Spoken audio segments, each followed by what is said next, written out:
Bom dia, boa tarde, boa noite, meus amores. Aqui é a Lívia Carolina, falando diretamente de Brasília para o seu Política ao Quadrado. Tudo bem com vocês? Gente, hoje o nosso programa vai ser meio diferente. Vai ser um programa caseiro, porque nós vamos apresentar para vocês mais 2 membros da nossa equipe. E, além disso, o nosso provocador da República, Caio Barros, está de volta com força total, né não, amigo? Também, pessoal, um prazer estar aqui. Vamos tentar desanuviar ou colocar mais nuvens sobre essa imagem muito ofuscada que a gente tem do ano de 2022, né? Exatamente. Gente, ó, quem está com a gente hoje é o Cauezinho, Cauê Pinto, nosso editor de vídeo. Dá um oi aí, Cauê. E aí, galera, tudo bem com vocês? É um prazer estar aqui, botando a cara um pouco na tela e saindo de trás das câmeras. Simbora. Isso aí. Gabriel, o nosso Instagrammer. Fala um oi aí, Gabs. Olá, pessoal. Satisfação poder estar nessa mesa redonda, dando pitaco. Como o Cauê falou, a gente sempre no backstage aí tentando ajudar na comunicação e agora botando a cara para a gente dar uns pitacos aí. Isso. Simbora. Gente, e hoje o nosso programa vai ser bem old school, bem House of Cards. Por quê? Porque a gente vai falar de eleições 2022. E o primeiro tema que eu quero trazer aqui para os meus 3 mosqueteiros é o seguinte: qual vai ser para vocês a principal característica das eleições de 2022? Quem começa? Eu posso falar um pouquinho, né? Apesar de eu ser uma pessoa muito otimista em relação às coisas e esperar sempre que o debate público vá se elevar, acho que ele já se elevou muito, né? Desde 2015, 2016 para cá. Mas eu acho que ainda vai ter muito resquício de 2018. Muita bile, muito troca de acusações e nem tanta discussão sobre projeto, né? Sobre o futuro do Brasil, sobre os problemas reais mesmo que as pessoas têm enfrentado, especialmente nesse período de pandemia, né? Recessão econômica, crise social, crise habitacional, enfim, as diversas mazelas que a gente sabe que o Brasil tem e que muitas vezes passam ao largo, muito embora as pessoas, né, em suas casas, nas ruas, continua a sofrer disso. Então, infelizmente, eu acho que ainda vai ter muita vida envolvida, mas mantenho a esperança de que alguma coisa possa acontecer, algum Zeus mande algum raio lá de cima e faça as coisas mudarem um pouco, né? Que a chuva seja um pouco diferente. Tá certo. Bom, eu acho que na eleição do ano que vem a gente vai ter o que eu tenho definido como a polarização dentro da polarização, né? Para mim, a polarização de 2018 ela vai ser agravada no próximo pleito, porque a gente está criando disputas dos palanques, por exemplo, entre a própria direita, né? Por exemplo, a filiação do Moro ao Podemos é uma clara Uhum. sinalização de que, mesmo que ele não esteja tão bem nas pesquisas, haverá esse antagonismo, né, dele batendo no Bolsonaro e o Bolsonaro tentando desidratá-lo. Eu acho que a direita ainda se articula, né, a saída do Bolsonaro ao PL, ele já anunciar que vai ter o PP e os republicanos na base de apoio da reeleição, acho que já dá um tom do que vai ser essa campanha. E, para mim, uma coisa que está muito marcada também é a questão das fake news, porque a gente não avançou qualitativamente na regulamentação, né, do disparo em Uhum. massa, da disseminação de notícias falsas. Eu acho que isso ainda é um risco, maculou a eleição de 2018 e tudo indica que, a menos que algum projeto ainda seja aprovado a tempo hábil de estar na pauta o ano que vem, a gente vai sofrer realmente uma nova eleição com uma enxurrada de fake news, né? Eu acho que é um pouco disso.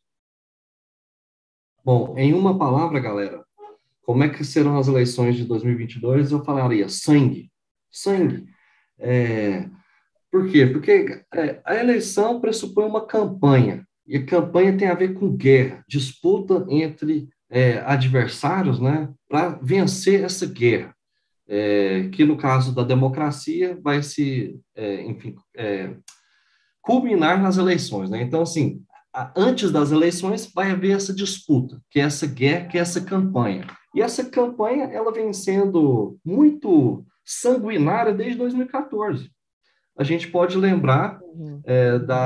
das acusações que o João Santana, que hoje está com Ciro Gomes, ele teve em relação a Marina Silva, né? Sim. Ele defende, ele fala que foram, enfim, foi uma campanha, sobretudo política, ele não pede desculpa, etc., mas para grande parte da imprensa ficou essa campanha muito negativa e essa campanha muito visceral. desde o ano 2014, portanto. Então, eu acho que 2022 vai ter isso, o que é normal. Toda campanha tem esses embates. Agora, sim, os candidatos vão ter que tomar cuidado, porque o eleitor ele não gosta também de uma campanha, sobretudo, negativa e agressiva. Então, o próprio eleitor vai mediar essa quantidade de sangue que pode haver, porque munição todo mundo tem de tudo quanto é lado. Mas se ficar só nesse ataque, pode perder voto, porque as pessoas também querem algo minimamente propositivo, né? Então, assim, eu acho que vai ser uma disputa muito densa, assim, tensa, mas não muito diferente do que foi. A gente lembra, propaganda, vamos lembrar da propaganda antes do primeiro turno, ou então no segundo turno do Haddad em relação ao Bolsonaro. Ele pegava lá uma espécie de uma pessoa torturando outra, fala, é isso que você vai querer ser, é isso que é seu projeto de sociedade, etc. Então, assim, vai haver isso. Então, normal, a gente tem, enfim, isso já está sendo feito desde agora, né? Pelo menos a campanha que vem sendo muito criticada novamente do Ciro e do João Santana, em ataques ao Lula, principalmente. Desde agora está mostrando a que veio e como é que vai ser. Então, não, acho que não devemos temer esse embate normal das campanhas. Quero saber a opinião da minha colega Lívia Carolina agora. Eu acho assim que eu tendo a concordar com vocês, mas eu pensei num aspecto mais subjetivo para o eleitor, que é o seguinte: em 2018, eu concordo que houve a crescente de 2014 para 2018, de tudo isso que vocês estão falando, da campanha ficar uma campanha mais agressiva para todos os lados. E assim, em 2018, eu acho que é inegável a gente perceber que muitos eleitores, eu estou falando de pessoas comuns como a gente, muitos eleitores que não falavam sobre política, que não discutiam política, mas que estavam desencantados, insatisfeitos, resolveram começar a se posicionar, certo? E eu vejo muito, olhando para trás, eu vejo ali como se fosse um desencantamento que redundou em uma ação. Então, por exemplo, pessoas que jamais brigariam por política numa rede social ou em família fizeram isso. Isso aconteceu comigo, por exemplo, eu no meu Facebook, era um Facebook completamente assim, social mesmo, né? Para pôr foto, para ver as pessoas, paz e amor, e eu briguei com as pessoas no meu Facebook, saí do Facebook no segundo turno e tal. O que acontece? Eu acho que, porque não se passaram só 3 anos e meio, quase, praticamente 4 anos, né? Não foi só isso que aconteceu. Foram anos que se passaram de forma muito difícil, com uma crise econômica que não melhorou e que piorou, e com a pandemia, que deixou as pessoas deprimidas, as pessoas angustiadas. Então, eu acho que pode ser que a gente tenha um fenômeno em 2022 que seja um desencantamento pela inação. Então, assim, por exemplo, pessoas que em 2018 colocaram a cara para bater, chegar agora em 2022 e você ter esse fenômeno da pessoa assim, tipo, realmente, desistir da política, né? Desistir completamente da política. Por outro lado, eu senti também que as bolhas, que agora para mim não é nem bolha mais, é espelho, né? Eu vou até mudar, em vez de eu falar assim, o pessoal está na bolha, eu vou falar, o pessoal está na frente do espelho. Eu acho que as bolhas tendem a ficar cada vez mais fortes, porque é impressionante a capacidade que os grupos têm de, tipo, criticar no outro uma coisa que ele acabou de fazer, que um membro do grupo acabou de fazer. Então, por exemplo, isso acontece com todos os grupos, todos. Não adianta falar, a gente não faz porque faz. Então, eu quero acompanhar bastante esse processo subjetivo, assim, na medida que eu possa enxergar, de que se vai ter um grupo de pessoas que vão realmente se desencantar e falar assim, olha, não adianta nada, eleição, não quero mais brigar, perdi amigo, perdi família, mas enfim, eu quero ficar bem atenta a esse aspecto. Já colocando um outro assunto, que acho que foi o Caio que falou que o eleitor vai mediar, né? Porque supostamente os candidatos estão com sangue nos olhos. Eu queria saber se para vocês existe algum candidato no momento, um presidenciável, né? Se existe algum presidenciável no momento que está falando a língua do povo. Valendo. Começar, Caio? Não, vai na mesma sequência. Eu acho que o Bolsonaro, apesar da gente poder discordar do método, do que ele fala, querendo ou não, ele tem penetração.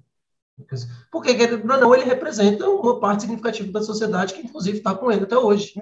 Né? Verdade ou mentira, o que ele fala, ele tem essa penetração muito forte. E aí, talvez por isso também que quem antagonize com ele, principalmente nessas pesquisas de momento, seja Lula. Lógico, tem toda a história da memória afetiva com Lula, foi um grande presidente, etc. Mas também por isso, porque o Lula tem uma linguagem muito acessível. Né? O Caio falou do Ciro Gomes, é um cara que, inegavelmente, tem diversos predicados. Mas essa linguagem dele ainda não tem a mesma simplicidade, digamos assim, que Bolsonaro e Lula têm. A gente critica muito o Bolsonaro porque ele fala besteiras, isso e aquilo, mas já foi falado aqui, professor João César, outras pessoas já discutiram que aí, sim, tem muita gente que é acostumada com isso e gosta e concorda, né, de ouvir esse tipo de coisa que ele fala e a linguagem que ele usa também, essa coisa de, da piadinha sem graça, do tiozão do pavê, mas tem gente que se amarra nesse tipo de coisa. E ele continua. E é como você falou, Olivia, a gente tem uns espelhos, então as pessoas continuam se retroalimentando naquilo e tá tudo ótimo. E aí ele tem alguns méritos também, ele tem um ministro da infraestrutura que é muito bom e a campanha do Bolsonaro, você entra nas redes dos caras, é basicamente em cima disso. Né? E, lógico, exaltando os feitos positivos dele, totalmente ao contrário do que a mídia muitas vezes faz, porque a mídia tem esse papel, né? Tem que contrapor mesmo, senão vira propaganda. Né? Mas aí, como você falou, como as pessoas estão imersas no espelho, e aí, fazer até um parênteses aqui, porque na ENAP, e lá essa semana a gente teve a semana de inovação. Ontem nós terminamos a semana de inovação com uma palestra que eu gostei muito, que era sobre racionalidade, de um pensador de Harvard, Steve Pink, que ele acabou de lançar um livro agora sobre racionalidade. Como que a gente consegue promover na sociedade debates mais racionais, pessoas mais racionais, instituições mais racionais. E ele tocou num ponto que eu acho muito interessante, que é uma coisa que eu não vejo a gente ter essa cultura muito no Brasil, que é justamente isso, de promover ambientes em que haja o debate a todo momento, divergências de ideias, as pessoas aprendam desde cedo essa contraposição. E aí vem a internet, para uma sociedade que já não é acostumada a debater com profundidade e antagonizar muitas coisas a fundo, e aí vem a internet para facilitar isso, para as pessoas entrarem no nicho de validação daquilo que elas gostam e querem ouvir. Né? Então a gente fica muito preso nessa coisa, e o Bolsonaro, como eu falei, repito, tem uma linguagem muito simples e acessível para continuar cativando essas mentes que estão com ele até hoje. É lógico que muitas vezes a realidade dos fatos se sobrepõe. A gente está aí com inflação crescente, a pessoa ter 2 neurônios e parar para pensar 30 segundos, ela vê que tem várias coisas que estão sendo mal geridas. Mas ainda assim, ele consegue, até pela simplicidade do discurso dele, cativar muita gente, porque tem aquela coisa também de que ele se vende como um antissistema. Então, para muita gente, e aí é uma crença racional que esse mesmo autor fala, elas acreditam no sobrenatural de que elas estão contra todo mundo, que é todo um sistema sujo, que eles estão lá realmente, que o Bolsonaro é um bastião que está lutando contra tudo isso. Né? Então, são essas. Então, o Bolsonaro, eu acho que tem uma linguagem simples e consegue cativar o seu público a partir desse propósito. O Lula vem logo atrás e os outros candidatos eu acho que estão patinando muito. Até o Moro entrou agora em cena, né? Vamos ver como vai ser a linguagem dele. Mas eu também não vejo ele como uma pessoa que tem uma linguagem muito simples para transmitir. Tá. Não, mas também, né? A gente vai falar do fator Moro daqui a pouquinho. Sim. E você, Cauê, quem fala aí a língua do povo? Eu estou mais ou menos na mesma linha do Gabriel, porque, no meu modo de ver, apesar de ser um recorte do momento, as pesquisas elas indicam um caminho, né? Porque a pesquisa, de alguma forma, ela é um indicativo do sentimento do povo na rua. Então, por exemplo, essa semana, com essa pesquisa que ampliou a vantagem do Lula sobre o Bolsonaro, que ele caiu 48-31, né, num eventual embate entre os dois, eu acho que já dá o caminho que realmente, apesar dos pesares, o Bolsonaro ainda dialoga com uma parte significativa da população e usa das mais variadas facetas que ele pode criar para conseguir essa aproximação, mas ao mesmo tempo ele está com uma rejeição galopante, né? Então, ao passo que no primeiro turno ele está ainda atrás de Lula, mas com certo fôlego, num eventual segundo turno ele perderia para todos os candidatos que têm uma certa viabilidade eleitoral. Então, isso mostra que, apesar dele ter esse diálogo, ele não ter interditado totalmente os pontos focais de apoio dele, ele está se minguando muito, né? Porque, vamos pensar assim, tem uma parte da população que concorda com ele, mas cada vez mais a parte que não concorda está tendendo a se sobrepor, né? Então, isso no eventual segundo turno, seja com Lula, seja com Moro, ou seja com Ciro, que são os três que vêm logo atrás dele, Eu acho que ele tende, né, a gente vai falar um pouco sobre isso também aqui hoje, mas eu acho que ele tende a se desidratar ainda mais, porque são pessoas que vão ter o que tirar dele, né, que tem como delapidar esse capital político dele. Mas eu entendo hoje que seria Lula e Bolsonaro quem consegue esse diálogo mais corriqueiro com a população, porque isso é refletido diretamente no resultado da pesquisa. Infelizmente, outros quadros como o Ciro Gomes e até, né, o Dória, o Eduardo Leite, que são, né, potenciais presidenciáveis pelo PSDB, eu não vejo uma comunicação de massa tão preponderante a ponto de dizer assim, não, esse é um candidato que entende. Ele pode até, talvez, acho que no caso do Ciro especificamente, entender a dor do povo, mas ele tem uma dificuldade em transmitir, se sensibilizar e que o povo reconheça isso, né? Já outros, como o próprio Dória, é um cara completamente insensível, que recentemente teve esse episódio dele estar no interior e fazer uma pergunta para as pessoas de quem já foi a Dubai e pedir para as pessoas levantarem a mão. Então, daí você já tira que é um cara completamente descolado da realidade da população brasileira, né? Então, normalmente quem galga esse lugar da presidência da República já é uma pessoa que já é aquele 1% da população, né? Então, para ele se despir desse altar, para ele descer desse pedestal para ver o Brasil real é muito mais complicado, né? Eu acho que nesse sentido ainda tem uma vantagem Bolsonaro e Lula e os outros candidatos estão correndo atrás, assim. Acho que é mais ou menos isso. E aí, Caião? Eu acho o seguinte, como é que a gente deve entender a política, né?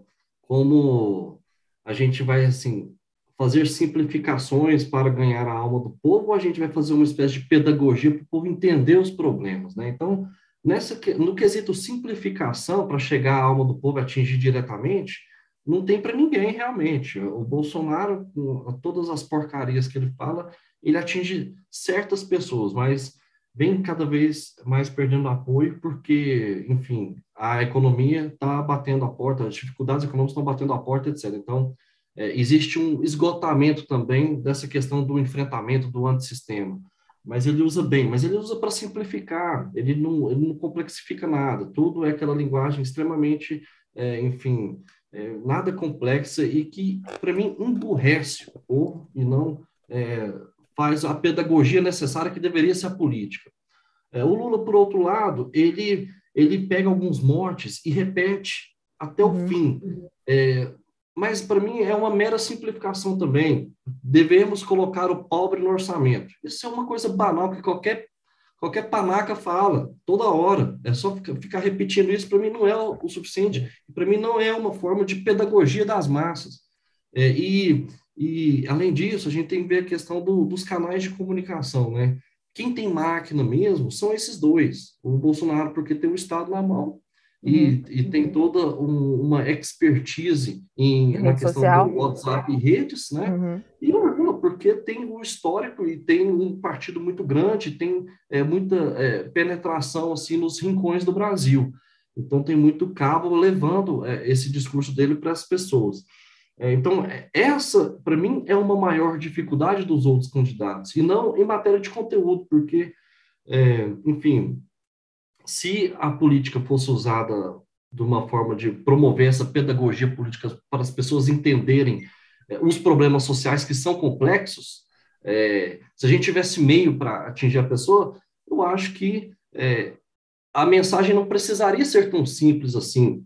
A mensagem poderia ser um pouco mais complexificada. Lógico que não pode ser nada muito complexo, mas poderia ser um pouco mais complexificado. Então, a dificuldade das pessoas não é no conteúdo. No conteúdo, eu acho que os outros candidatos, principalmente o Ciro Gomes, que o Moro também é um excesso absoluto de simplificações. Pelo menos no primeiro discurso que ele fez, é a mesma simplificação que os outros dois.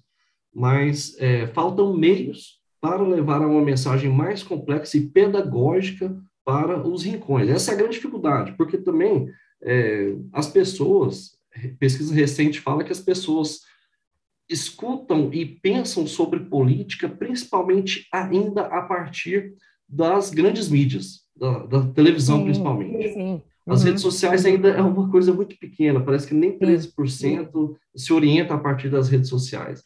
Então, acho que a grande dificuldade nem é a forma da linguagem, nem o conteúdo, mas é como penetrar essa galera, né? Então, assim, quem tem a linguagem do povo? Bom, a linguagem do povo, sei lá, eu não vou menosprezar o povo para falar quem tem a linguagem do povo é quem fala um monte de simplificações banais. O povo dá conta de entender uma mensagem mais complexa. Mas até agora, quem tem a mensagem mais complexa não consegue atingir esse povo. E política, o resultado é que interessa. Tem que atingir o povo de qualquer jeito. Quem não está conseguindo atingir, o problema é dele. É isso que eu ia falar. Tá errado. Então, esse é o desafio. E tomara que a gente tenha debates, né? Tomara que a gente possa ter debates, e no debate o povo pode começar a entender melhor o Brasil a partir dessas divergências que são extremamente necessárias que a gente tem que colocar. E mais que o debate, cara, só um parênteses, Liv, perdão, mais que debate, que as pessoas acompanhem também, né? Que os debates comecem o quanto antes, e que as pessoas também não deixem para acompanhar os debates só na reta final, e que eles sejam produtivos, obviamente, né? Eu não gosto muito da expressão de política como pedagogia, ela me incomoda um pouco, que me vem aquela, eu sei que não é isso que o Caio quis dizer, mas me vem muita ideia de, tipo assim, de ensinar o povo a votar, né? E, assim, para mim, o voto, ele é uma arma, e isso é clichê, mas eu acredito nisso piamente, ele é uma arma extremamente poderosa. E eu acho que ela é extremamente poderosa exatamente por refletir aquilo que a pessoa realmente quer que aconteça, né? E eu acho difícil, aí separando, e agora pensando do lado do político, né? Políticos são pessoas, e políticos têm projeto de poder, partidos têm projeto de poder. Então, eles sempre vão focar, igual o Caio falou no final, naquilo que vai fazê-los ganhar, né? Isso é óbvio. Vai focar naquilo que vai fazê-los ganhar. Bolsonaro que eu diga, né? Com o E Auxílio não, Brasil. e assim, exatamente. E assim, isso é política, né? Agora, você complexificar o debate, eu acho que isso é um processo, né, do qual a política também deve fazer parte, mas que tem muito mais forças profundas, assim, né? Por exemplo, não dá para você querer, tipo assim, olha, a gente teve um governo muito ruim com o Bolsonaro, né? 4 anos muito ruins, então agora vocês têm que aprender a votar. Eu acho que não é assim.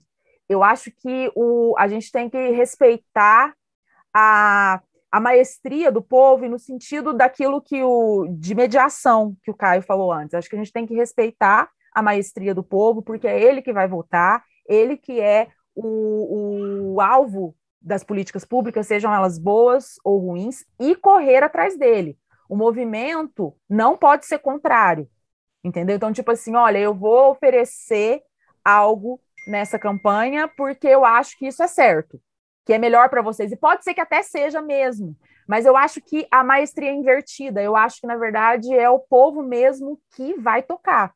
Mas eu concordo, inclusive em aspectos educacionais, que a política, a gente não tem aula sobre política na escola, né? Os meninos que são mais novos, o Cauê e o Gabriel, vocês tinham aula de política, assim, sociologia?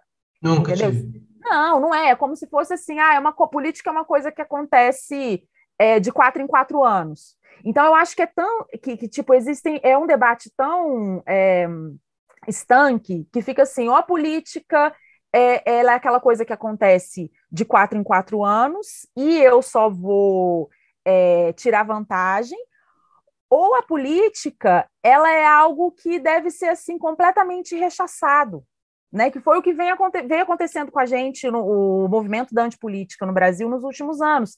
Então, por exemplo, assim, tem muitos aquilo que a gente chama em ciências sociais de institucionalismo, né?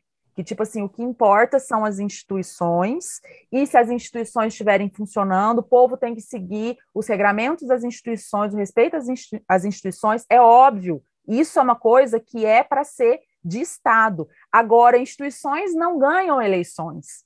E a gente tem muito uma síndrome, tipo assim, uma baixa autoestima, uma coisa colonialista, que é tipo assim, aqui no Brasil, a gente adora um líder populista, mas lá na Europa, todo mundo só vota em ideias. Gente, isso é mentira. As pessoas gostam de olhar para o líder. É lógico que, pelo nosso histórico patrimonialista, colonialista, a gente tem muitas dificuldades com o personalismo na política. Mas, assim, as pessoas não vão olhar para uma instituição. e votar na instituição. Pessoas votam em pessoas, né? E a gente não pode, para mim, né? Você abdicar da figura do líder, você achar que a figura de um líder ela é perniciosa para a democracia, para mim é você jogar a água da banheira com o bebê dentro, entendeu? Mas, enfim, vamos para uma coisa mais pragmática agora. Pode falar, pode falar. O Gabriel quer falar, e antes dele eu quero comentar um pouco assim. Pode falar.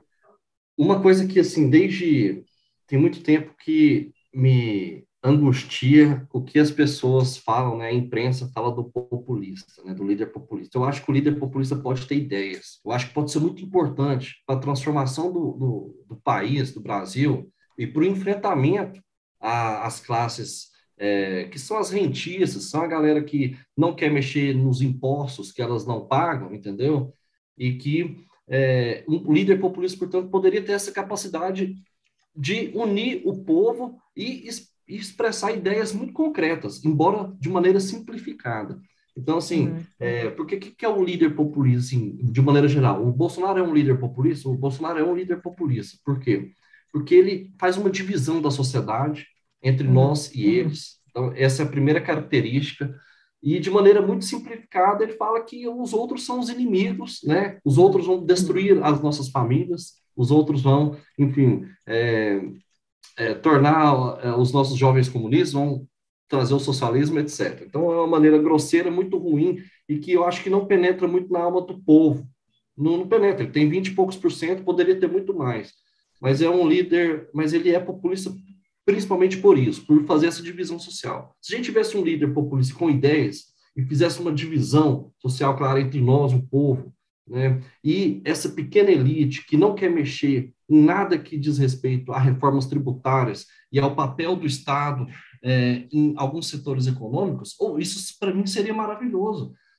No Brasil, a gente já teve um líder assim, foi Getúlio Vargas. Quem? Quem será, né? Quem?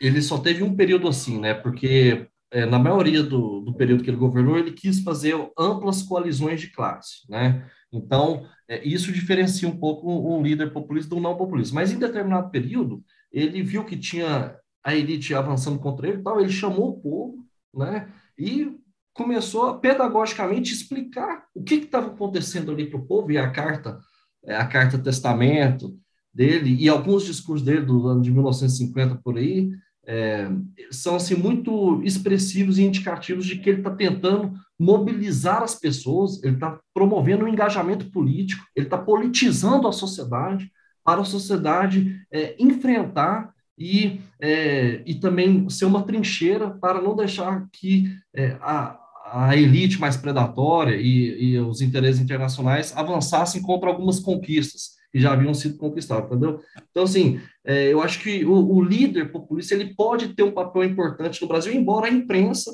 ela odeia esse termo e ela usa esse termo de forma equivocada, né? Todo mundo que faz uma política para o povo, todo mundo que pega, olha, eu quero destinar 30 bilhões do meu orçamento para o povo, é populista. Todo mundo, entendeu? Então, a imprensa nunca vai... ela sempre vai odiar o populista. O populista, para ela, vai ser sempre alguém que faz alguma coisa pelo povo. Mas, na verdade, a real acepção da palavra é essa questão do cara que prega uma divisão realmente e simplifica um pouco o debate para politizar as massas. Certo, Gabs? Só complementando essa ideia, eu concordo com o Caio, o problema não está no líder populista em si, e sim no método do discurso, na profundidade do discurso. E aí, nesse sentido, eu vou usar um exemplo muito claro, do Lula. Né? Um excelente líder, foi um excelente presidente, mas é como o Caio falou, muitas vezes ele simplifica o discurso e não aprofunda quando ele poderia muito bem aprofundar e as pessoas entenderiam o aprofundamento que ele daria. Não basta só falar, vou botar o povo no orçamento. É lógico que o Lula ele usa muita desculpa assim, de que não posso vir com a ideia pronta porque eu escuto muito as pessoas e etc, e eu tenho que debater primeiro. Tudo bem. Mas você pode apontar o norte, que nem o cara falou. Não, eu quero ter uma meta no meu governo de tirar 30% do nosso orçamento e dedicar a programas sociais.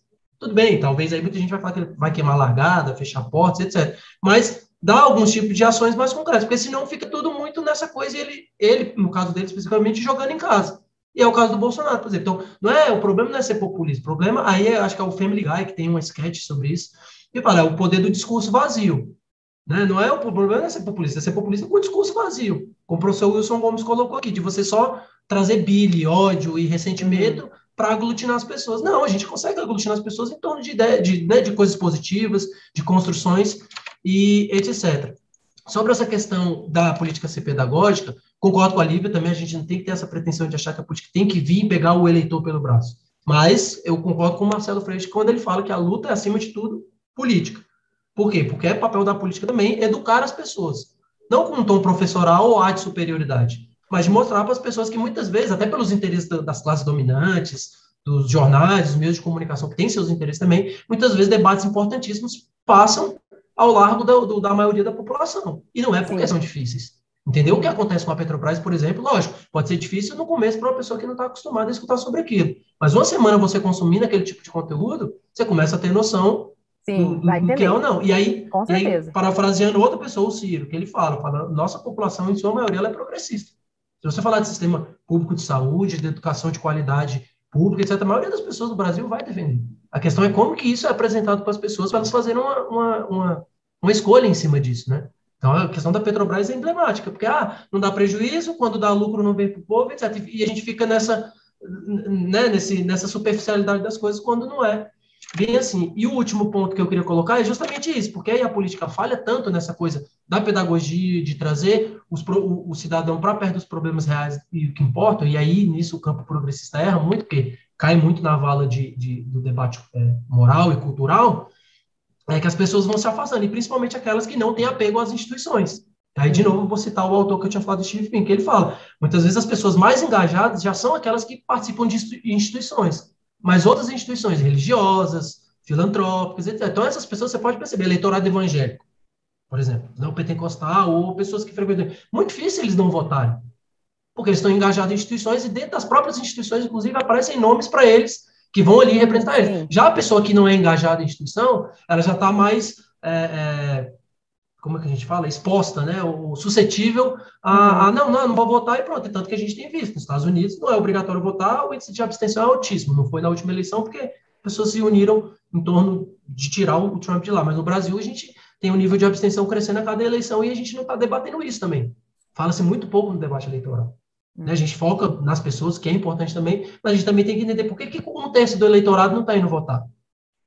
Então, essas coisas que a política pode, essa pedagogia que a política pode promover também, com o intuito de puxar essas pessoas de volta, trazê-las de volta para os processos de decisão. Diga, Lívia. Já que vocês estão numa vibe mais filosófica, eu fiquei pensando aqui, assim, que eu não sei, quer dizer, o conceito, o populismo, né, líder populista que aqui no Brasil foi garimpado, né, tipo, como que ele ficou conceituado, eu não sei se ele se encaixa perfeitamente para o Bolsonaro. Se ele se encaixa, mostra o quanto que a sociedade brasileira, uma parte da sociedade brasileira mudou. Em que sentido? Porque o populismo sempre foi aquela coisa assim, aquela coisa centrão, né? Então, por exemplo, olha, o que é uma medida populista? Vai aumentar salário mínimo independente dos índices econômicos. Vai dar bolsa não sei o quê, independente dos índices econômicos. Mas a dívida PIB está enorme, não, mas não tem problema, porque vai desonerar essas empresas para elas poderem gerar mais emprego. Geralmente é isso que essa mídia da qual vocês estavam falando não gosta e tende, tipo, controlar o preço da Petrobras, controlar o preço da luz, né? Geralmente é isso que é chamado de populismo, né? O Bolsonaro, ele inaugurou um populismo, assim, baseado naquela coisa da guerra cultural, porque ele não governa para o povo. Ele não faz isso. E isso eu não estou dizendo que... E eu não estou dizendo que uma pessoa que governe para o povo necessariamente faz um bom governo. Não, eu não estou fazendo nenhum julgamento. O que eu estou dizendo é que o Bolsonaro, ele não governa para o povo. Entendeu? As coisas que ele fez até hoje para a população mais vulnerável, ou as medidas que foram tomar, esse tipo de medida que geralmente a mídia não gosta, né? Foram medidas que ele foi, entre aspas, obrigado a tomar por conta de onde, no xadrez político, ele foi parar como submetido ao centrão, mas tipo assim, eu tenho dificuldade, eu entendo que líder populista caiba na figura dele como aquela pessoa, né, o tiozão do pavê, e aquela pessoa que fala palavrão, mas eu nem sei se eu colocaria o líder populista como uma pessoa que faz isso, entendeu? O termo é complicado, né? Esse termo que todo mundo usa, é populismo, é líder populista. Mas, tipo assim, na verdade, o Bolsonaro, o que ele fez até hoje foi governar para ele mesmo e para os filhos. O que aconteceu fora ele governar para ele e para os filhos foi tipo efeito colateral, que às vezes o beneficiou e às vezes não. Mas eu não vejo ele como um líder do povo. Olívia, talvez seja. A questão, mas assim, o que eu quero só falar assim, é porque a mídia e os jornalistas, eles estão completamente errados, e há anos eles estão muito errados nessa concepção, mas assim, pegou, né?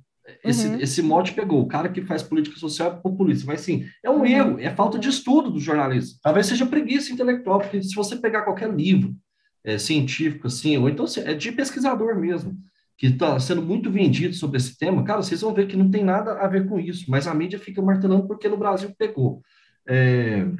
Então, assim, o Bolsonaro, por que ele seria populista? É por causa dessa questão da divisão clara. Qual que é uma coisa importante para a gente falar, né? Quando eu falo populista, qual um método que eu consigo identificar algum populismo, né, nos líderes? No discurso político. Então, se a gente analisar o discurso político, se a gente pegar e ler quando a pessoa fala alguma coisa, você vai ter um monte de elementos ali que você pode circular assim, ó. Bom, aqui ele está falando, aqui ele está criando um inimigo social, aqui ele está criando uma parte da sociedade que ele coloca como a culpada de toda a carência que a outra parte está sentindo. Aqui ele quer parerê. Então, assim, tem esse método de analisar o discurso das pessoas para ver se para ver se o líder é populista ou não, eu tenho achado interessante. E nesse sentido, eu não analisei a fundo o discurso do Moro, tal, mas eu diria, por alto, que o Moro consegue ser mais populista que o Lula hoje, apesar da imprensa sempre falar que o Lula vai ser populista e não o Moro. Por quê? Porque ele divide a sociedade também entre os bonzinhos. Mas deixa eu. Mas aí já tem uma. Peraí, só falar isso. O Lula, ele é um líder extremamente pragmático. Você vai pegar poucos discursos dele, alguns são muito poucos recentemente que coloca que a elite é o mal, que a gente está ruim é por causa dessa elite, etc. Ele vai direcionar sua crítica, principalmente a questão do Ministério Público, do Moro, etc., mas, assim, ele vai tentar compor, como ele vem tentando compor hoje, o grande balão de ensaio, o Alckmin de vice, né, antes... Nós vamos chegar lá, calma. Mas deixa eu só ver se eu entendi seu raciocínio. Mas você acha que necessariamente um discurso populista, ele tem que criar um inimigo? Tipo assim, nós e eles, essa parte, você acha que sim? assim, Acho que não necessariamente, mas ele se beneficia muito disso. Não, eu vou falar assim, cientificamente, né? De acordo com os pesquisadores, é um pressuposto fundamental a divisão social. O discurso populista, necessariamente, ele cria um nós e eles. Entendeu? Entendi. Tá. Eu queria fazer só um parênteses sobre o que a gente estava falando sobre populismo. Tá, mas vamos avançar, porque tem muito assunto ainda, gente. Não, um segundinho, Olívia. Porque às vezes a gente também, o Bolsonaro, que a gente falou, eu concordo, talvez ele nem seja populista, porque ele não toma atitudes populistas. Ele é popular. Sim. Certamente o Bolsonaro é popular, por causa disso, por causa da linguagem e tal, etc. Mas talvez ele seja popular, nem tanto pelo que ele fala, mas pelo que ele ainda consegue se vender desde a época das eleições. Principalmente por causa das mídias sociais que a gente já falou aqui. Então, talvez esse seja o ponto. Talvez o maior trunfo do Bolsonaro não seja nem o discurso dele em si, mas mais como ele se vende digitalmente, porque a gente está numa sociedade que consome coisas digitais a todo tempo. Então, né, a gente falando aqui, eu lembrei disso. Então, talvez ele seja mais popular do que populista. Talvez seja um populismo virtual, então, né, que acontece só nas redes e não acontece nada. Gente, mas olha, é populista, por quê? Porque ele divide a sociedade entre nós e eles, entre os bonzinhos entre essa galera da direita, os conservadores e liberais, e entra a esquerda. E a esquerda que vai, enfim, que pode ter o kit gay, etc. Ele faz uma divisão cultural do mundo, entendeu? Não é material. Até o McDonald's agora Então comunista, ele é né? populista, sim. Por isso Tá, mas vamos avançar. Vamos falar de uma coisa mais pragmática que eu tinha tentado antes, que eu vou perguntar primeiro pro Cauê. Cauê, depois daquelas ameaças democráticas do 7 de setembro, né? Na primeira semana de setembro foi a maior diferença que o Lula saiu na frente do Bolsonaro nas pesquisas. Então, naquela semana do 7 de setembro, as pesquisas do segundo turno estavam dando uma diferença de 25% entre Lula e Bolsonaro no segundo turno. Então, tipo, o pior momento do Bolsonaro foi naquela primeira semana de setembro, né? E aí começaram vários analistas dizerem, e pessoas comuns, dizerem que, olha, o Bolsonaro ele não vai nem para o segundo turno, ele está derretendo, ele está derretendo, ele está derretendo. Quando vê, ele silenciou, né? Ele parou muito de falar, e aí essa diferença dele com o Lula e mesmo a taxa de rejeição dele começou a diminuir um pouco, né? Como se silêncio fosse, tipo assim, fosse suficiente, né, para garantir uma democracia, mas enfim. E aí agora, nessas últimas pesquisas, eu até anotei aqui, deu no segundo turno 48 a 31, né? Não são os 25% de diferença da semana do 7 de setembro, mas ficou um pouquinho pior para o Bolsonaro do que estava há umas duas semanas. Ele vai para o segundo turno, Cauê? O que você acha? Essa é uma boa previsão de ser feita. Assim, eu acho que, olhando por os indicadores, né, se a gente fosse fazer uma navegação por instrumentos aqui, que seria bem assim, dizer, vamos olhar as pesquisas, vamos olhar o sentimento da rua, eu diria que hoje ainda vai. Mas, relembrando 2018, eu acho que existe uma expectativa muito grande no período da campanha eleitoral em si. Então, hoje, né, o meu recorte é que ele iria sim para o segundo turno, mas eu acho que a gente pode revisitar isso num programa nosso no ano que vem para debater o que mudou nessa conjuntura, porque hoje, com a máquina na mão, com orçamento secreto, seja em RP9 ou RP2, né, fazendo emenda de relator para poder comprar todo mundo, os deputados, a grande maioria deles, eles estão doidos por ter mais recursos para enviar para suas bases, né? Então, para vocês terem uma noção, um levantamento feito por alguns jornalistas, cada deputado tem por volta de 17 milhões por ano de emendas. O que faz a emenda do relator? Dá mais 15 milhões para esses deputados destinarem para as bases, ou seja, você dobra a capacidade distributiva de recursos de um parlamentar. Sim. Então, isso, irrigado na base, faz uma diferença justamente naquilo que vocês comentaram antes, de ser sempre uma coisa de infraestrutura, porque está construindo obra, mexendo em máquina, está um canteiro. Ambulância. É visível ao olho do eleitor. Né? Eu tive a oportunidade de viajar pelo sertão de Pernambuco há uns 2 meses atrás, que é a base eleitoral do Fernando Bezerra Coelho, que é o deputado que fez a defesa mais... o senador, perdão, que fez a defesa mais ferrenha do Bolsonaro na CPI. E as cidades, Oricuri, Petrolina, toda aquela região ali, está tudo um grande canteiro de obras, porque ele tem se beneficiado com toda essa grana que o Bolsonaro está incluindo lá para ele, e ele disse que foi Bolsonaro quem trouxe. Então, a despeito daquela parte dos parlamentares que ainda escondem que estão recebendo valores, ainda tem muita base fazendo campanha já, dizendo, olha, levando o ministro, levando o Bolsonaro está indo até inaugurar praça de Wi-Fi, sabe? Tudo que ele consegue encaixar, ele está indo fazer cerimônia. Então, eu acho que existe um modus operandi do governo para se beneficiar da máquina ao máximo possível. O Auxílio Brasil, que termina em dezembro de 2021, é mais uma marca do que o governo está tentando só se reeleger, né? Então, a despeito de toda a campanha... Dezembro de 2022, né? Dezembro de 2022, isso. Seria desse ano até o final do ano. Até 2022. Né? Então, uma medida claramente eleitoreira, onde ele põe a faca no pescoço da população pobre e diz, olha, se você me reeleger, a gente pensa em auxílio, mas se você não me reeleger, o auxílio acaba em dezembro.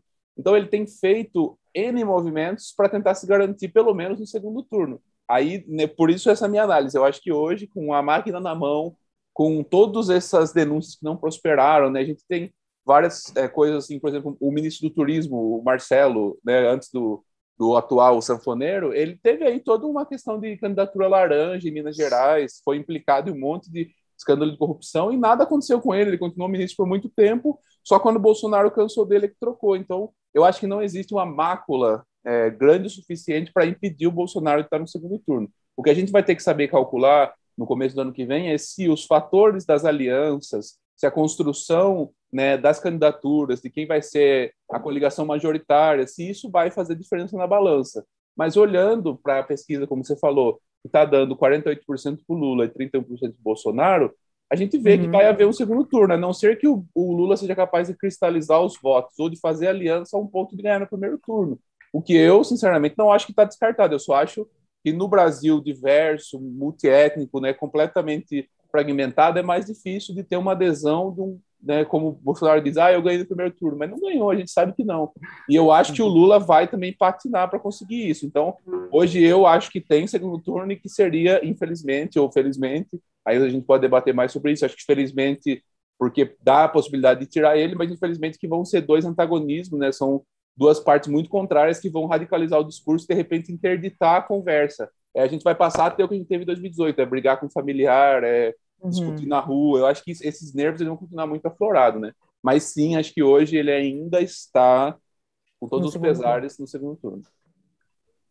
Eu tendo a concordar com o Cauê. Por mais que ele esteja derretendo, o Bolsonaro não é político, ele é politiqueiro, né? E ainda mais tendo uma máquina na mão, ele vai fazer de tudo para segurar. O Cauê falou do Pernambuco, Piauí, tá a mesma coisa que o Ciro Nogueira. Estive lá em julho, e as cidades do interior também recebendo recurso adoidado. E aí acaba que também ele faz muito palanque e vai enraizando, né, a imagem dele nesses locais. O problema do Bolsonaro, eu acho, não é nem ele derreter, porque derreter pode ser que continue sendo natural, pelas coisas que ele fala, independente de todo esse esforço dele fazer, dele empenhar todo esse esforço para se manter, porque ele tem a máquina na mão, né? Também ele seria muito incompetente se ele não usasse da máquina para tentar se manter. O problema, eu acho que são os outros candidatos, né?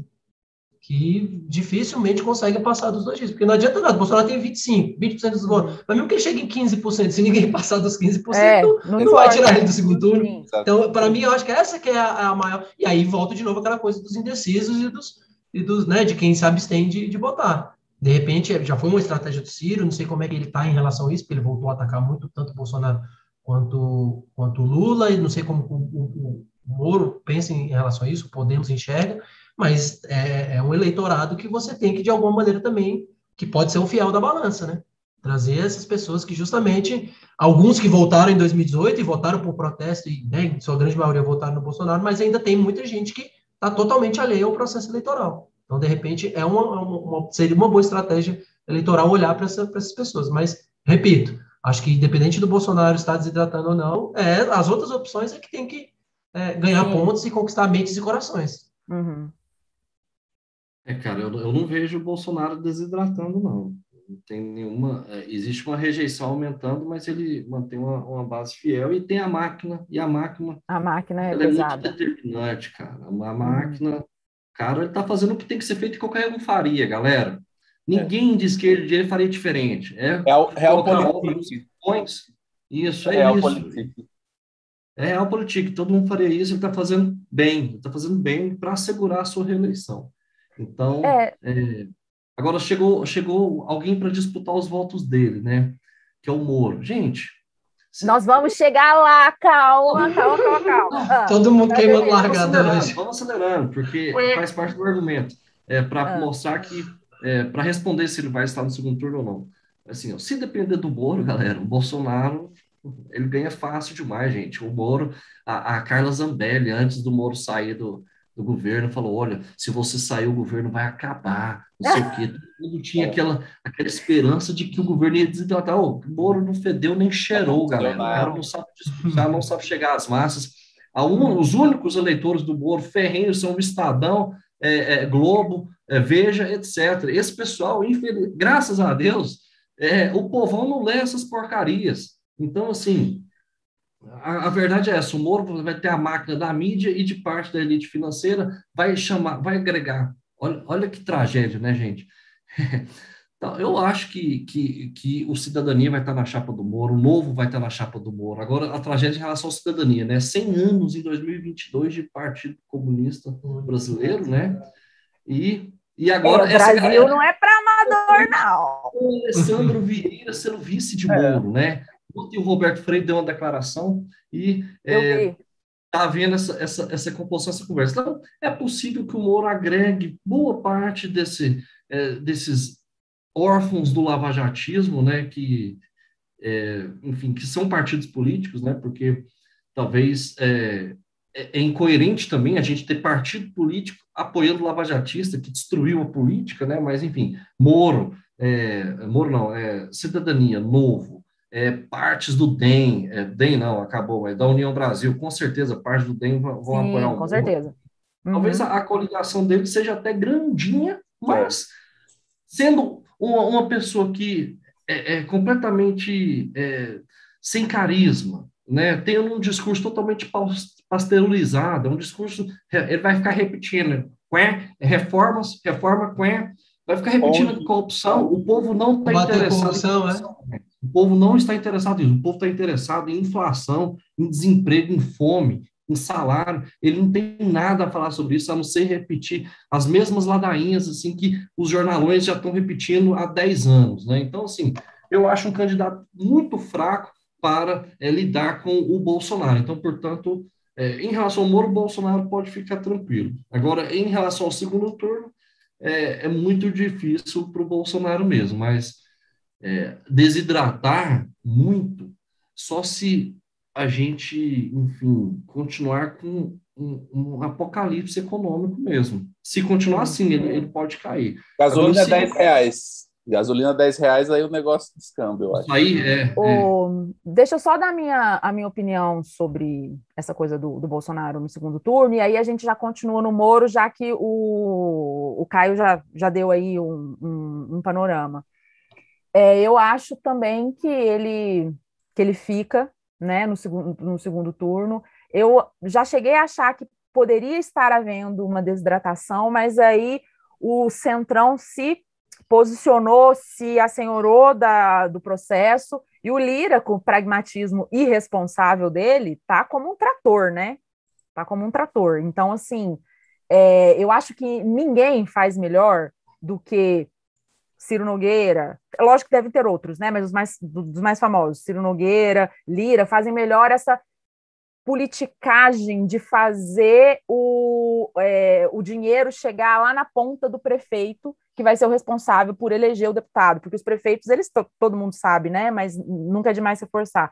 Os prefeitos, eles têm um papel crucial para a eleição de deputado. É uma coisa incrível. Os deputados dependem muito dos prefeitos e vice-versa. Então, é uma simbiose que tem que haver, e assim, o Bolsonaro não podia ter se entregue a mãos melhores, entre aspas, do que as mãos do Lira e do Ciro Nogueira. Então, eu acho que... Só que, assim, é aquela coisa, quando a gente acha isso, é meio que o Cauê falou, né? A gente congela a situação, né? Como se tudo tivesse resolvido, e segundo turno vai ser Lula e Bolsonaro, porque o Lula é muito difícil que ele desidrate, porque supostamente o percentual dele está muito alto, né? Então, assim, se o Bolsonaro com percentual mais baixo e com todas as coisas acontecendo, né? Mas, assim, mesmo com apocalipse, igual vocês falaram, só se acontecer um apocalipse econômico, gente, eu não sei mais o que precisava ter acontecido. Eu realmente não sei, e eu não gosto nem de pensar, porque, pior do que a condução da pandemia e os descalabros que foram ditos, entendeu? Então, assim, não tem mais o que acontecer mesmo, né? Eu até espero que não aconteça, porque se for para acontecer coisa pior para o país, para ele ter que sair, eu prefiro que não aconteça, então, porque eu não quero que o país sofra mais do que já sofreu. Mas, enfim, vamos falar agora do fator Moro. Exatamente.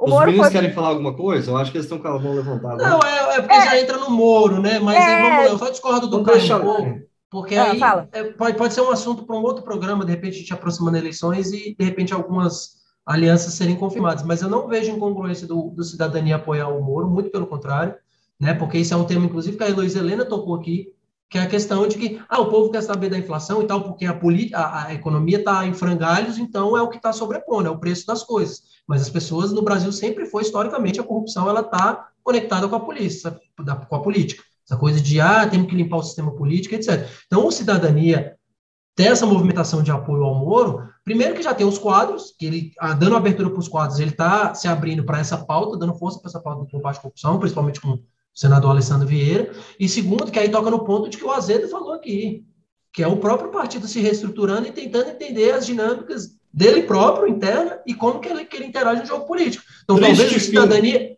Mas talvez o Cidadania esteja vendo, e aí eu vou dizer que nesse ponto eles se conectam com a Heloísa Helena, que é aquela coisa das pessoas que não abrem mão da ética na política. Se está certo ou errado, nós discordamos muito dos métodos usados pelo Moro. Mas, querendo ou não, o discurso em si, pelo menos na teoria, o discurso anticorrupção é algo que deveria ser caro no campo progressista. E talvez aí nessa dialética de relevar um pouco também os erros, os abusos que foram cometidos na Lava Jato, mas para eles talvez seja ainda positivo. Não, vamos colar com o Moro, porque pelo menos ele ainda tem esse discurso que para nós é caro.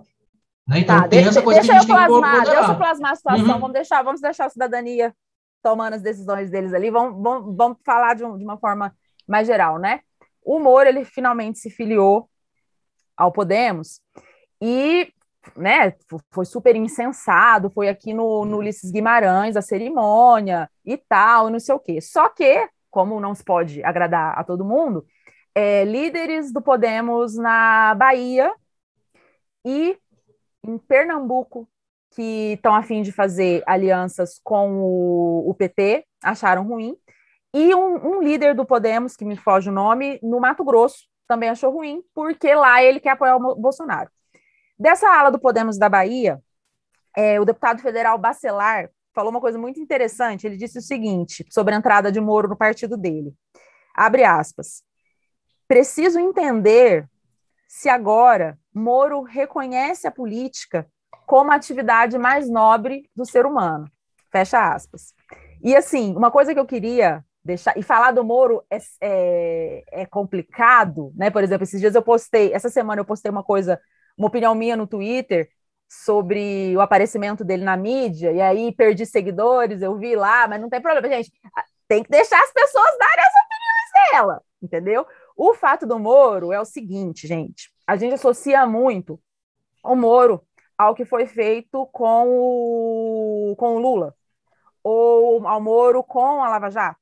Só que o Moro ele não começou a carreira dele de juiz como juiz da Lava Jato, né? Há tempos, vamos colocar aqui, 2005, quando o governo Lula estava lá no seu auge, Lula conversando lá com Bush, nem imaginava ainda Lava Jato e tal. Em 2005, o Moro ele tomou umas atitudes que já foram denunciadas no Conselho Nacional de Justiça, naquela época, no Supremo Tribunal Federal, que foi o seguinte, eu vou citar duas que eu li. E assim, eu não sou do direito, então, se depois alguém quiser, alguém que ouça o programa e for de direito falar, não, isso está certo, por favor, fale para a gente. Mas assim, que é o seguinte, ele oficiou todas as companhias, no caso Banestado, desculpa, contexto, caso Banestado. No caso Banestado, ele oficiou todas as companhias aéreas que ele queria saber sobre todos os voos que o advogado de um investigado tomaria. Então, ele queria saber onde onde esse advogado estava indo, no Brasil inteiro. Ele quis saber todos os voos. Eu não sei como é que são os processos, mas ele pediu para a Polícia Federal fazer isso. Depois, presídio de segurança máxima de Catanduvas, no Paraná, nosso primeiro presídio federal de segurança máxima.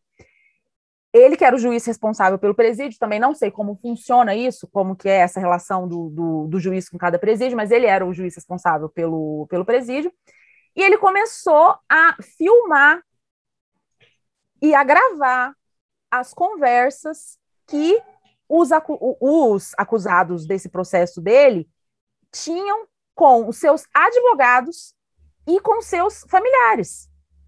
E a desculpa que ele usou foi porque lá em Catanduvas tem muito traficante preso.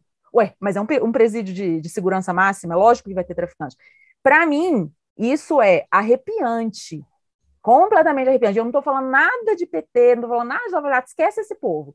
Eu estou falando de uma pessoa que estava presa, que estava em processo de julgamento, que estava tendo as suas conversas com familiares e com o advogado gravadas. E aí eu vi que, às vezes, por exemplo, outros presídios, por exemplo, eu esqueci o nome do presídio de segurança máxima do Mato Grosso do Sul, mas eles também foi tomada essa decisão, mas em casos episódicos, entendeu? Então, tipo assim, temporariamente, de tanto a tanto, vão ser gravadas as conversas porque a gente está querendo investigar tal coisa. Mas igual o que aconteceu em Catanduvas, uma gravação permanente, parece que foi ele meio que inventou, entendeu? E isso é muito grave. Aí você falou da ética, Gabriel.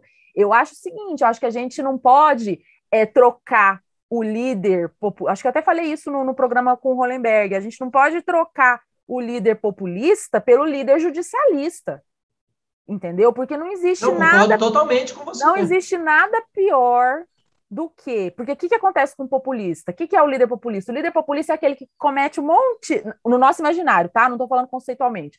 Que faz um monte de coisa errada, mas que as pessoas amam, que o povo ama, apesar de... Entendeu? O justicialista é o santo, que as pessoas acham que não faz nada de errado e amam porque acham que não faz nada de errado. Super-homem de toga, né? Exatamente. Eu acho isso, gente, perigosíssimo. Perigosíssimo. Eu acho assim, mas cara... Mas aí que entra um parênteses, Lívia, que para mim é muito complicado, porque é da nossa sociedade, querendo ou não sei se por influência midiática ou por qualquer fator que seja, pela violência urbana, nosso país ele tem um pezinho no punitivismo. Né? Tem pezinho, pessoas, tem os dois. E aí, para muita gente, você vai falar desses desmandos do Moro, eu concordo totalmente, eu discordo de 99% dos métodos que ele utilizou durante toda a sua carreira, cada coisa que a gente lê dos processos anteriores ao Lula, inclusive, você está citando aí, Banestado, são coisas temerárias, inclusive eu acho ele até pior do que o Bolsonaro, né? Por tudo que ele representa, a questão de ideologia e tal, e por ser um pouco mais letrado, então ele tem até consciência maior do que das coisas que ele faz. Mas quando eu falei do cidadania, exemplo, apoiar ele, é mais pelo simbólico, do combate à corrupção e tal, etc. Lógico que a gente sabe que os métodos dele são temerários e horríveis para a democracia, para o sistema político. Mas na mente de muita gente, não tem problema, ele é o juiz mesmo, ele caça bandido. Então, talvez isso, foi por isso que eu quis contar isso. Não que eu concorde, muito pelo contrário. Não, eu entendi. Não, eu entendi. Só tava falando. Acho que ele é temerário total, tudo que ele faz, ele atropela todas as boas práticas internacionais, nacionais do direito, do processo penal e etc. Porque fica muito aquela coisa assim, fica a mesma coisa do rouba, mas faz do Maluf, né? Tipo assim, ele faz isso, tá mas ele... bandido. Exatamente. E aconteceu uma coisa muito interessante esses dias comigo, eu ia até comentar com vocês nos nossos grupos de WhatsApp, mas esqueci. Uma pessoa conhecida falou assim para mim, nossa, mas você não tem medo de ficar falando mal, entre aspas, do governo no programa, né? Tipo, você é funcionária pública e tal, não sei o quê. Aí eu peguei, virei pra pessoa e falei assim, se eu tiver medo, você também tem que ter. Entendeu? Porque não para em mim, sacou? Tipo, as feridas no Estado Democrático de Direito, elas não vão parar só para aquele grupo, não vão só para aquele grupo daquela pessoa, você não controla. Uma hora chega em você.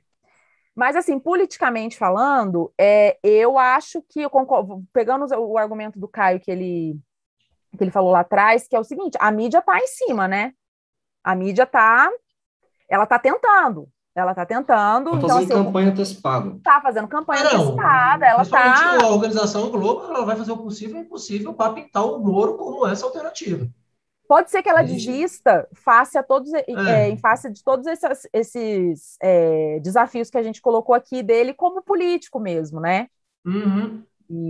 Mas no que cabe a ela vai esticar a corda o máximo possível para botar ele no front como candidato ideal. E eu acho que seria até positivo, aí já voltando àquele assunto que a gente falou de segundo turno, eu acho que seria até positivo se ele fosse para um segundo turno com qualquer outro candidato. Porque ele ia se expor tanto e ele é tão vulnerável, frágil, que a máscara dele ia cair, né? Não ia ter para onde correr. Esse discurso dele, que é muito raso, não ia se sustentar por muito tempo. Tá. Meninos, querem falar mais alguma coisa do Moro? Eu acho que só pontuar aqui, o deputado do Mato Grosso que você falou é o Zé Medeiros, do Podemos. Zé Medeiros, isso. Que ele é um deputado mais bolsonarista que tem no Podemos. O Podemos é uma bancada que era senador, né? e ele foi cassado 2 vezes, continuou sendo deputado, eu não sei como é que ele conseguiu isso, inclusive. A bancada do Podemos ela é bem heterogênea, o Bacelar, por exemplo, é muito mais aliado ao Lula, como a Lívia falou. A gente tem o Igor Timo, que foi aquele cara que xingou o Arthur Lira no microfone, que não sabia, que deixou o microfone aberto. Estava ligado. Então, acho que são deputados que vão querer atirar cada um para um lado. Eu acho que o Podemos tem uma dificuldade muito grande, a Renata Abreu, principalmente, foi criada para tomar o partido, né? O pai dela formou ela para assumir o Podemos. Então, acho que ela tem essa dificuldade, porque, por exemplo, até o Eduardo Leite está conversando com o Moro para tentar trazer ele para vice, se o Eduardo passar as prévias do PSDB.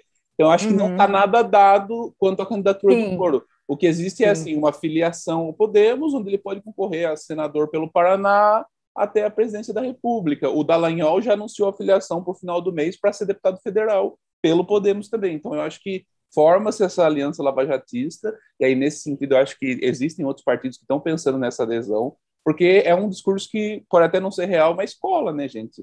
A Lava Jato, por muito tempo, movimentou N pessoas com opiniões positivas ou negativas, mas foi uma pauta muito grande no Brasil. Então, eu acho que isso ainda é um rescaldo que vai ser usado em 2022. Vão tentar espremer o último sumo de Lava Jato, mesmo com toda a questão das mensagens que foram obtidas e mostraram a completa parcialidade do Poder Judiciário que estava ali na operação, principalmente de Curitiba. Eu acho que ainda assim vai ter gente tentando se promover em cima disso, né? Eu só não sei como é que o Podemos chega na eleição, porque é realmente uma bancada que está ali por conveniências próprias, não por identidade partidária, ou por um pragmatismo de combate à corrupção de verdade, né? Acho que isso me deixa um pouco balançado.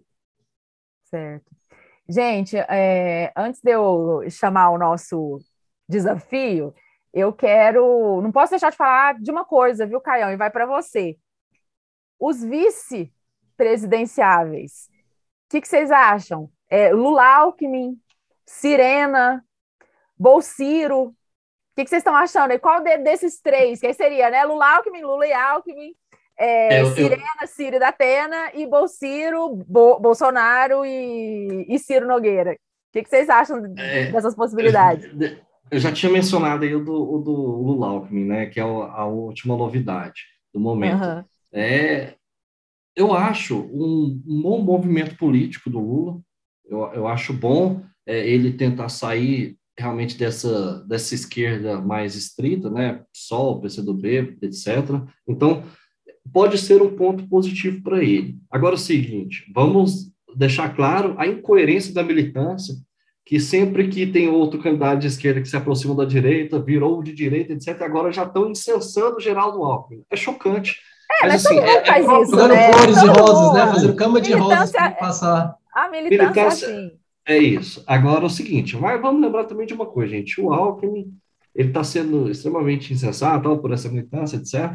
Pode ser um bom sinal, mas assim, vamos pensar em algumas coisas. Ele saiu extremamente debilitado das eleições de 2018. Sim. Ele tinha o maior tempo de televisão, ele tinha a maior coligação, ele tinha dinheiro a rodo. Então, ele saiu murcho. Com isso, ele perdeu muito espaço dentro do PSDB, perdeu assim, a capacidade de, enfim, pleitear ser o governador pelo Estado de São Paulo, pelo PSDB, acabou saindo do partido. Não, e puxaram o tapete dele, foi puxado pelo próprio apadrinhado dele, né? Pelo próprio apadrinhado, e ele, enfim, não tinha força para reverter a situação. Aí foi dar consultoria no programa do Ronivon, né?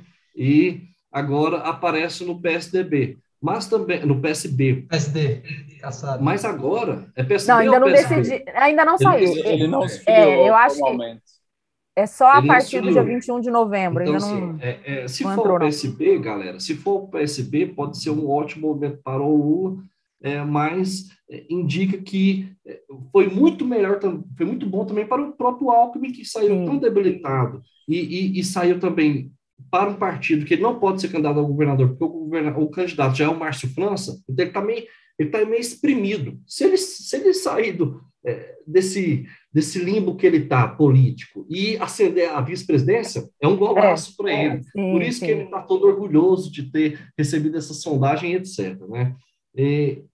Agora, se for para o PSD, tem que ver como é que estão as forças lá em São Paulo e tal, mas de qualquer jeito, sair de onde ele está para ser vice, é muito bom para ele, principalmente. Para ele, E do lado do Lula é bom simbolicamente, já que ele não representa muita coisa, ele saiu muito, enfim, como eu falei, ele estava no limbo, né? Mas simbolicamente pode ser bom, pode ser aquela tentativa de frente ampla. Agora, qual a outra que você falou? Sirena, Ciro com Datena. O Sirena, Ciro com Datena. Cara, enfim, se o Datena tiver voto, ótimo para o Ciro. Bom para o Datena também. O Datena vai sair de nada na política para uma vice-presidência, ótimo. E se o Datena tiver voto, tiver alguma consolidação em São Paulo, é muito bom para o Ciro. Agora tem que ver os impactos disso nos outros estados, principalmente nos principais colégios eleitorais, né? Assim, será que o Datena tem alguma pegada, algum potencial de agregação de votos no estado de Minas ou no Nordeste? Sim, Ele tem que pensar nisso. Agora, se for São Paulo e as pessoas indicarem, para mim assim, para o Ciro seria bom, seria muito bom, porque ia dar mais, enfim, caldo aí na candidatura dele. E o Bolsonaro com o Ciro Nogueira, eu não acredito muito nisso, não. Enfim, lógico que ele vai ter o Centrão muito perto, antes de qualquer formação de chapa, ele vai entregar pelo menos metade dos ministérios para esses partidos, para esses líderes, mas assim, ele precisa de algo simbólico também, que dê... porque assim, Caião, parece, deixa eu só dar a explicação, parece que fazia parte da negociação. Se o Bolsonaro fosse para o PP, para o Progressistas, a vice seria do PL. E se o Bolsonaro, para dar um pouco para cada um. Mas se o Bolsonaro fosse para o PL, como vai, né? Vai ser dia 22 de novembro a oficialização. Então, ele indo para o PL, a vice teria que ser do PP.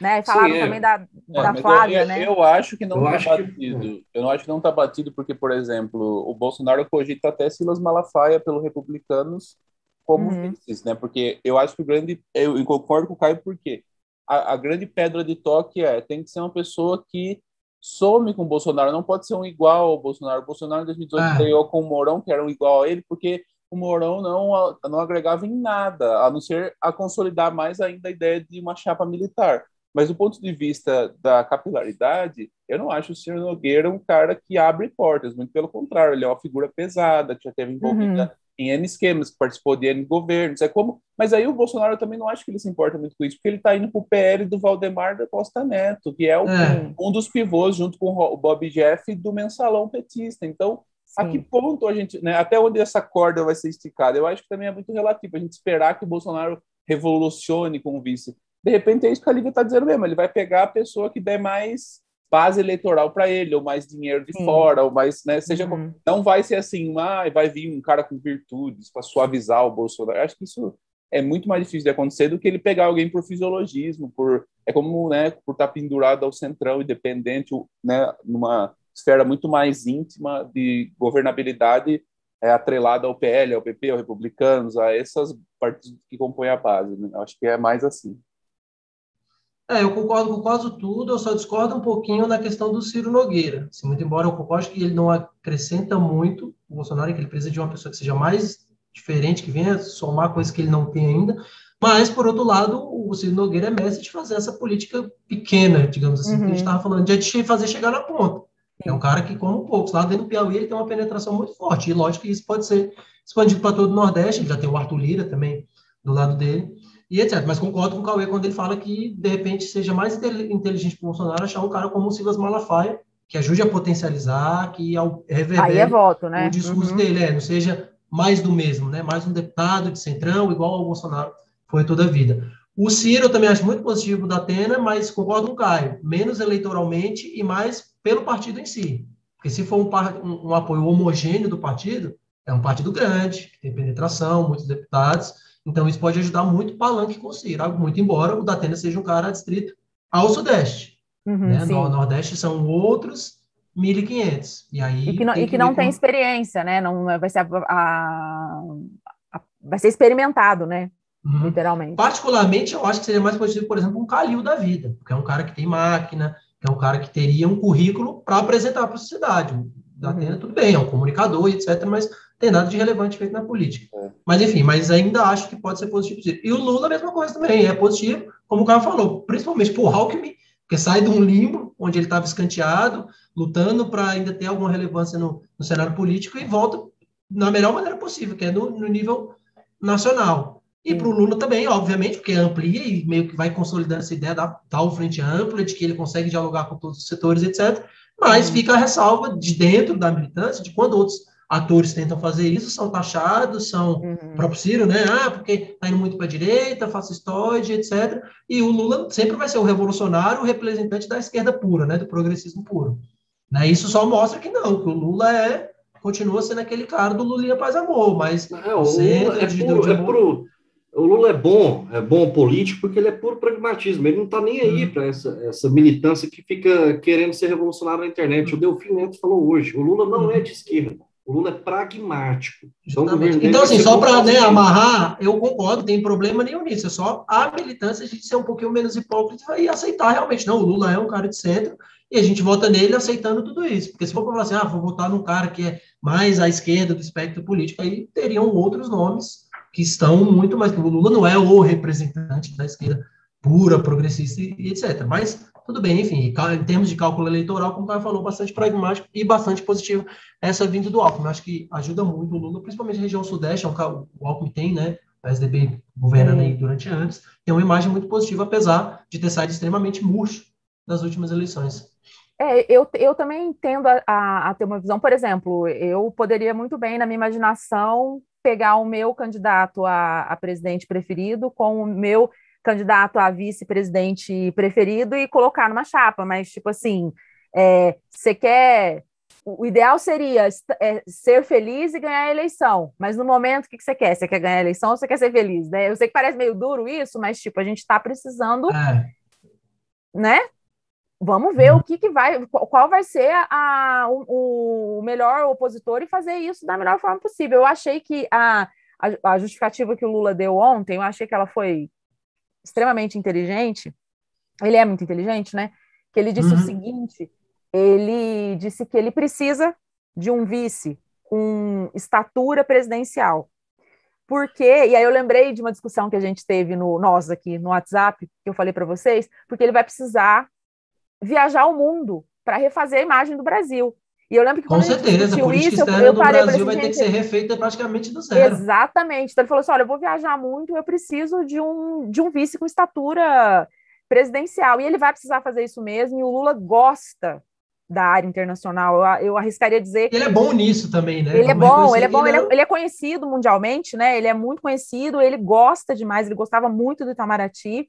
Então eu acho realmente que ele vai dar se ele ganhar, ele vai dar umas viajadas aí, e aí o Alckmin, corroborando o que o Caio falou... Quem é que lembra do Zorra Total Zono aí? Olha o Lula aí! Olha o Lula aí! Exatamente. Então, assim, eu achei o argumento dele... Não gostei desse argumento, não, assim, dele. Você não gostou? Estatura presidencial.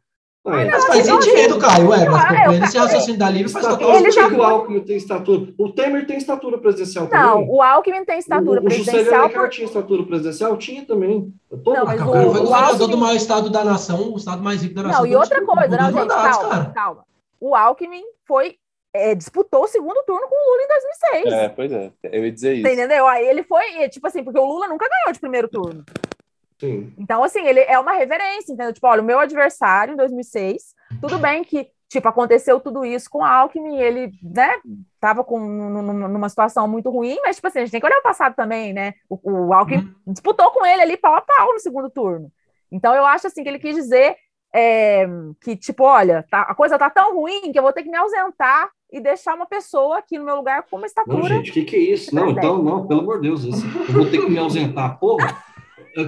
O Brasil quer que precisa ser consertado. A gente precisa do presidente aqui 24 horas por dia. Não, mas então pega alguém que viaja, que viaja e manda o vice viajar, cara. Não, igual que nós vamos recuperar os investimentos internacionais. Exatamente.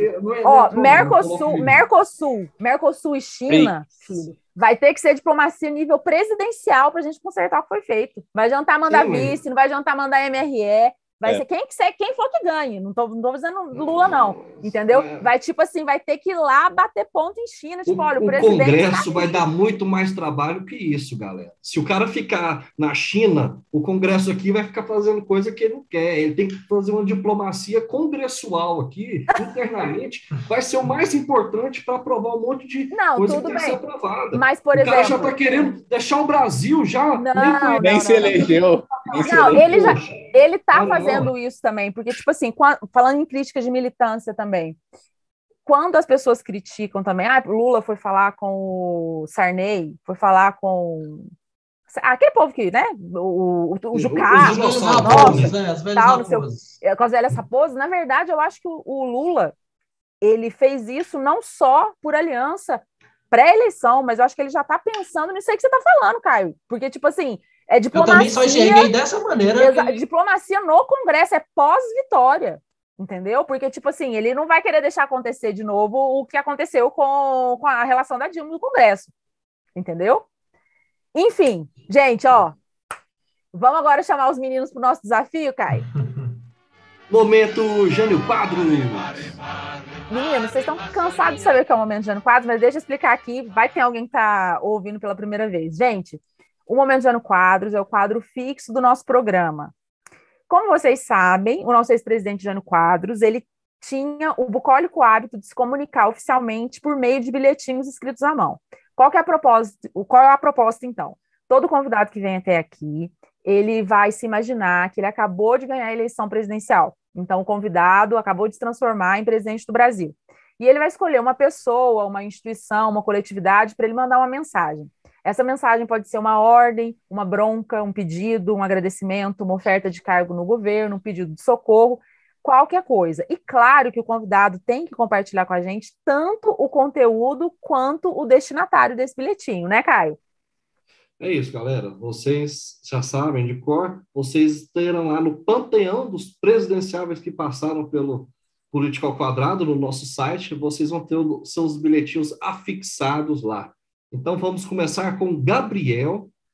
Fala aí o seu momento, o seu bilhete de presidente. O meu momento, Jânio Quadros, seria uma convocação à nação brasileira, uma carta endereçada a todo o povo brasileiro, mas em especial aos gestores públicos e principalmente governadores, prefeitos, chefes do executivo, para que elaborem soluções relativas ao lixo.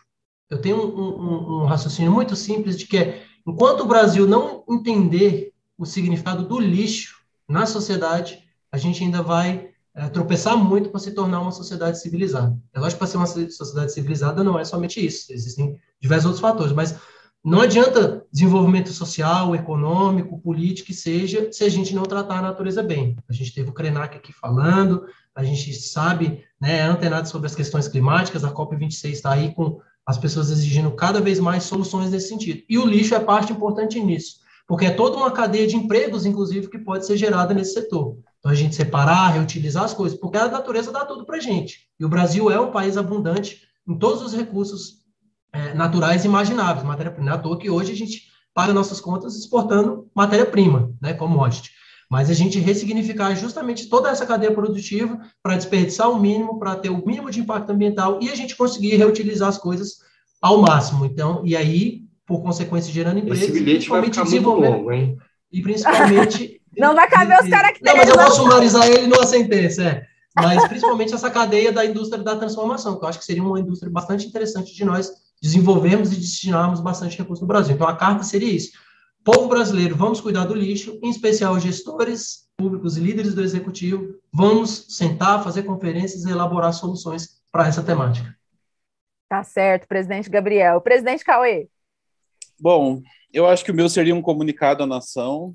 Acho que tem um pouco de convocação também, mas é mais um comunicado quanto à política pública, né? Então, eu acho que a minha meta aí, quanto presidente, seria elevar a média de anos de estudo da população. Então, seria uma carta, na verdade, pedindo, né, comunicando que seria introduzida em claro, com planos e metas, mas um projeto de educação em tempo integral que relembrasse os CIEPs, né, de Brizola, que trouxesse à pauta uma educação muito mais ligada a Paulo Freire e muito menos ao ministro Pastor, aí, bispo, enfim. Então, o meu comunicado seria isso: a gente vai introduzir a partir de agora no Brasil a educação de tempo integral no ensino médio e depois no futuro no ensino fundamental, mesclando isso, claro, com o ensino técnico profissionalizante, para que o jovem ele possa passar lá tendo desenvolvimento não só intelectual, mas artístico, social, com diversão, com lazer, com piscina, como os CIEPs tinham, né? E isso aliado a políticas de incentivo, né, à aprendizagem, para que a gente diminua, então, a grave evasão escolar que a gente tem hoje, e como já existe, né, premiando boas práticas, premiando professores, e, consequentemente, eu acho que é a semente do Brasil desenvolvido, do Brasil soberano, né, desse Brasil que a gente almeja para o futuro. Então, acho que essa seria a minha carta, um comunicado à nação, falando do nosso novo plano de educação integral, né, para o Brasil. Excelente, Cauê. Gente, grandes presidentes, hein? Grandes presidentes, 2. Gente, a gente vai ficar por aqui. Eu agradeço muito a vocês ouvintes que estão nos acompanhando aí, não sei desde quando, se desde fevereiro, se desde o mês passado, mas todo mundo que está ouvindo aqui, um beijo muito grande. Um agradecimento especial também para o Cauezinho e para o Gabs, que vieram aqui hoje compartilhar as angústias e os conhecimentos deles com a gente. E assim, quando eu particularmente penso em 2022, eu sinto um misto de pavor com fascínio. O pavor é muito fácil de explicar, por tudo que a gente conversou aqui, e também porque eu acho que as rupturas pelas quais o processo político brasileiro vem passando desde 2013, eu vou até avançar um pouco, o Caio falou de 14, mas eu vou até voltar para desde 2013, incipientemente e cada vez de forma mais abrupta. Eu acho que a gente, infelizmente, ainda não viu o auge das consequências desse processo disruptivo. Então, isso me causa um certo pavor. Agora, o fascínio, ele é mais difícil de explicar porque é algo menos racional e é quase uma coisa fenomenológica mesmo, porque eu acho que é um fascínio causado pela esperança, né? Esperança de que, apesar de tudo isso que a gente está vivendo, a gente vai ainda conseguir dialogar, respeitar e construir por meio da política, que de todas as artes é a arte mais humana. Então, é isso. Beijo, meus 3 mosqueteiros. Lindas palavras, é isso, pessoal. Continue nos acompanhando. Acompanhe também, como a Lívia falou, é poesia, galera. Mais poesia, mais cultura, para a gente, enfim, sair um pouco desses noticiários e ficar menos ansioso com eventuais resultados que acontecerão. A gente alimentando nossa alma, criando resistência mesmo, porque, cara, o Brasil é grande, maravilhoso, e essa fase vai passar. E depois tudo vai florir. Não florir não. É isso, continue nos acompanhando. Estamos nas redes sociais. Um beijo, um grande abraço para vocês. Beijo, gente. Tchau, gente. Satisfação enorme. O Política ao Quadrado é uma produção independente ao quadrado. Ajude a gente. Acesse politicaoquadrado.com.br. Ou, se puder, faça um pix para politicaoquadrado@gmail.com. Apresentação: Lívia Carolina e Caio Barros. Técnica e vídeo: Cauê Pinto e Daniel Madeira. Edição e mixagem: Bruno Rossetti. Comunicação: Camila Neves, Gabriel Valentim, Matheus Henrique e Larissa Costa. Produção: Germano Neto. Eu.